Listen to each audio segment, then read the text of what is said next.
Bonjour à tous et bienvenue sur notre chaîne YouTube Accessoires Asus TV. Aujourd'hui, je vais vous présenter le démontage de la série d'ordinateurs portables de chez Asus, la série BX363. Donc on se retrouve pour le démontage de la série BX363 de chez Asus. Donc comme d'habitude, on va attaquer par l'arrière avec nos petits accessoires qui vont bien, hein, et toujours pareil, le petit casier pour vous permettre de ranger toute votre visserie. Alors sur ce modèle, c'est du Torx, donc on va récupérer le bon embout. Alors comme d'habitude, on fait attention à la longueur des vis.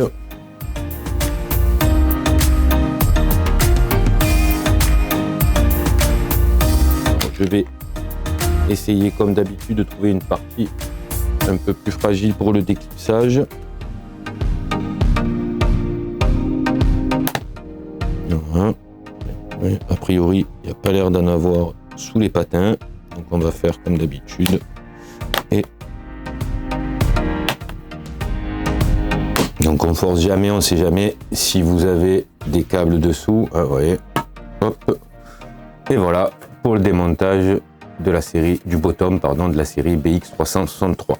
Donc comme d'habitude, on va faire un petit tour de présentation du matériel.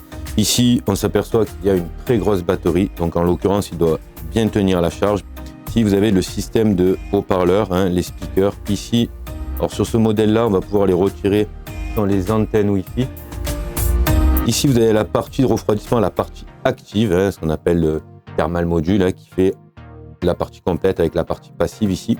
Ici, nous avons le SSD, hein, qui va vous faire office de disque dur, hein, c'est la nouvelle technologie. Donc voilà pour le petit tour de présentation de ce qui est visible. Ici, vous avez une carte IO, hein, une carte d'accessoires.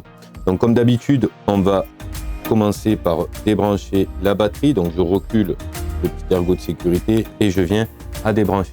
L'explication, c'est pour éviter d'avoir un court-circuit lors du démontage avec mon tournevis. Et à partir de là, je vais commencer à démonter déjà la batterie.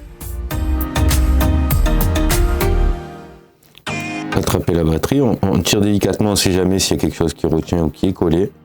Voilà pour le démontage de la batterie de la série BX363. Alors là, on voit qu'il y a le touchpad, hein, la souris de votre ordinateur portable. Sur ce modèle, elle fait plusieurs fonctions. Elle a ce qu'on appelle le numpad aussi. Donc on va le démonter, mais en dernier temps, puisque dessous, si je viens à le retirer, il y aura l'écran. Donc on va éviter de faire tomber le tournevis et d'abîmer l'écran. Donc on le retirera au dernier moment. Ici, je vois que je peux accéder facilement à toute ma partie Wi-Fi et ma partie haut-parleur. Donc je vais commencer ici, déjà retirer, voir si les antennes Wi-Fi ici se retirent facilement ou si elles sont collées. A priori, elles sont collées. Donc on va d'abord les décoller.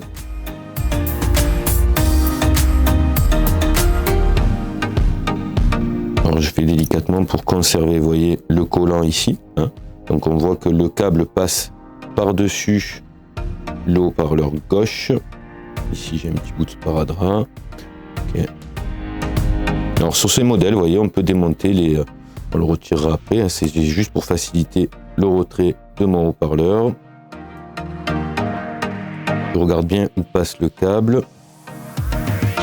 Je vois qu'il y a la même chose ici aussi. Celle-ci n'est pas collée. C'est la deuxième antenne de votre carte Wi-Fi. Et ici, vous avez simplement la prise. Alors sur ce modèle, a priori, c'est juste du clipsé pour retirer vers le haut. Ouais, il ne faut pas tirer. Donc voilà pour le démontage de la partie haut-parleur de votre série BX363. Donc on peut continuer à démonter, hein. On va relever ici, voilà, on voit qu'il y a juste le câble qui passe, on va le libérer.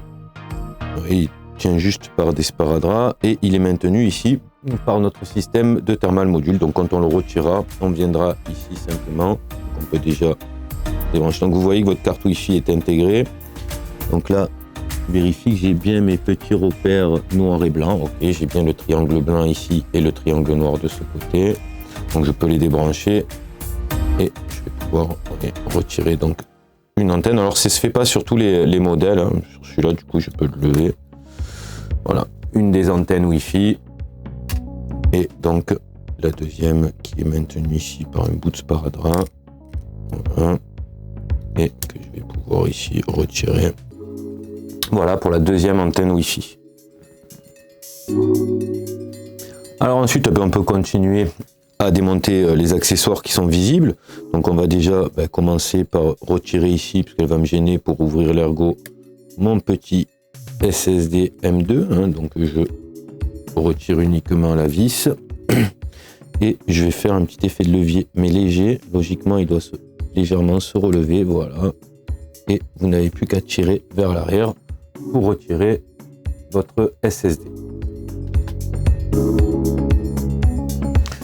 Alors, on va pouvoir, on continue. Donc, je pense qu'on va pas tarder à pouvoir attaquer au niveau de la carte mère. Donc, on va déjà débrancher ici, enfin, du moins dévisser ici le ventilateur. On vient juste à le retirer. Voyez, ne tirez jamais, vous avez le fil ici qui est branché. Donc là, c'est une prise qu'on va reculer. Et là, vous venez démonter la partie active de votre thermal module, de votre système de refroidissement de votre appareil. Donc ça, vous pouvez le changer s'il a beaucoup de poussière, si des ailettes sont cassées. Voilà pour le ventilateur du BX363. La partie active, du moins. On pourrait essayer de démonter, mais on voit ici qu'on va être obligé de démonter l'écran, donc de désolidariser l'écran avant de pouvoir libérer la carte mère. Ça va me permettre aussi après de pouvoir aussi démonter mon touchpad. Donc je vais commencer par étapes par débrancher déjà les prises d'écran. Donc ici vous avez une prise d'écran, c'est simplement il faut l'attraper et la relever, c'est juste clipser. Voilà, ça c'est pour la première. Et ici pour la deuxième, vous avez un petit sparadrap qu'il faudra relever. Voilà, on est bien parti. Voilà, une fois que je l'ai relevé et que je l'ai décollé. Alors attention, ce sont des nappes fragiles. Il va falloir simplement reculer vers l'arrière, voilà, pour venir le débrancher. Donc là, a priori, les câbles sont courts, donc celui-ci passe derrière la carte mère. Donc ça sera facile pour le remontage. Et à partir de là, du moment où j'ai débranché mon écran, je vais pouvoir intervenir sur mes charnières ici et les dévisser. Voilà. Une fois que j'ai dévissé donc mes charnières, alors je vais vous montrer comme d'habitude la petite technique pour retirer votre écran sans rien abîmer. Vous faites un quart d'ouverture, vous retenez bien sûr parce qu'elles sont plus fixées les charnières. Si vous avez donc bien dévissé et débranché votre écran, vous allez, donc je relève ce modèle et je vais simplement, voilà, retirer ici mon top case de mon écran. Donc sur ce modèle là, si vous devez changer votre écran, il se présentera comme ça car il ne se démonte pas. On appelle un module complet. Donc si vous devez et vous cassez votre écran du BX363, voilà ce que vous devez changer. Donc pour le démontage de l'écran. Donc à partir de là, on va pouvoir s'attaquer et à la carte IO, à la carte d'accessoires et à la carte mère pour pouvoir la retirer. Donc bien sûr avant il faudra tout débrancher. Je vais commencer donc par ça. Donc, hop, pour débrancher, là c'est le clavier, c'est la nappe du clavier. Je relève ici le petit ergot et je viens simplement retirer la nappe. Je vais faire la même chose ici. Donc ça c'est la nappe du touchpad. Et ça, la toute petite nappe ici que vous avez, c'est la nappe de votre rétroéclairage de votre clavier. Voilà. Donc là j'ai retiré les trois nappes, donc du clavier et du touchpad. Il va falloir que je libère ici cette nappe aussi qui est la nappe de liaison entre la carte mère et la carte IO qui permettent de communiquer, sinon votre carte ne fonctionnera pas. Et celle-ci, en fait, est vissée. Logiquement, ce type de nappes sont juste enfichées et maintenues avec la visserie. Voilà, vous voyez, j'ai libéré celle-ci. Et voilà, donc là, vous venez de démonter la nappe de liaison des deux cartes. Je l'ai retiré parce qu'il n'y avait pas de collant. Sinon, j'évite de les retirer, sinon ça n'adhère plus. Voilà pour le démontage de la nappe de liaison entre la carte mère et l'IO-card. Je vais pouvoir maintenant démonter ma carte d'accessoire ici qui est maintenue simplement par deux petites vis. Pas de piège en principe, vous avez juste à la retirer vers le haut. Voilà, pour le démontage de la carte d'accessoire, ce qu'on appelle une carte IO. Donc on peut continuer, là maintenant on va s'attaquer donc à la carte mère. On va vérifier, donc a priori vous voyez, une fois qu'on a libéré le maximum d'accessoires, et bien, il va rester deux vis sur ce modèle, donc une ici. Et là, alors comme d'habitude, on ne force pas, on vérifie quand même que ça vient tout seul. Vous voyez, ici, vous avez votre carte mère. Alors sur ces modèles, quasiment tout est intégré, hein, et vous avez le système de dissipation de chaleur de votre processeur. Alors, petit aparté, je ne vais pas le démonter, il est neuf, il n'y a pas besoin de changer la pâte thermique. Donc je vous explique, comme à chaque vidéo, pour le changement de pâte thermique, vous avez des petits numéros sur les bras, là où il y a les vis, qui vont permettre, c'est pas pour le desserrage, c'est surtout pour le resserrage. Donc vous allez démonter vos 4 vis, si demain vous devez changer votre pâte thermique. Nettoyez alcool 90 les deux parties, que ce soit la partie dissipateur ou la partie processeur. Une fois que c'est bien propre, vous allez mettre de la pâte thermique, de préférence de l'Arctic Silver 5, c'est celle qui a la meilleure dissipation. Vous allez mettre une petite noisette sur le corps de chauffe, vous allez voir, il est complètement différent de votre processeur qu'on voit légèrement apparaître là. Vous mettez juste une petite noisette et vous allez repositionner votre système de dissipation de chaleur en évitant bien sûr de bouger de la droite vers la gauche. Vous y mettez les vis et c'est là l'importance, donc vous serrez 1, 2, 3, 4 en diagonale, hein, ce qui va permettre de rendre homogène la pâte thermique et qu'elle va être bien étalée sur toute la surface de votre système de refroidissement. Voilà, hein, pour la petite aparté du changement de pâte thermique sur ce produit.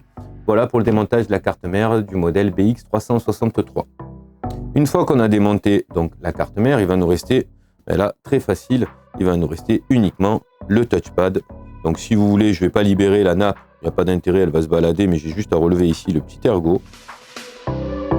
Ici, je relève simplement et je viens faire sortir par le haut. Voilà, comme je vous ai dit au début de la vidéo, ceci est un touchpad qui a plusieurs utilités. Vous voyez, vous avez le petit dessin de la calculette qui va vous permettre de pouvoir activer votre pavé numérique sur votre touchpad, d'où le nom du numpad. Voilà pour le démontage du touchpad de la série BX363. Et pour finir, ben là, il n'y a plus rien à démonter car si demain vous devez avoir à changer votre clavier, il va se présenter comme ça, qu'on appelle un top case. Voilà pour le démontage du coup du clavier du BX363.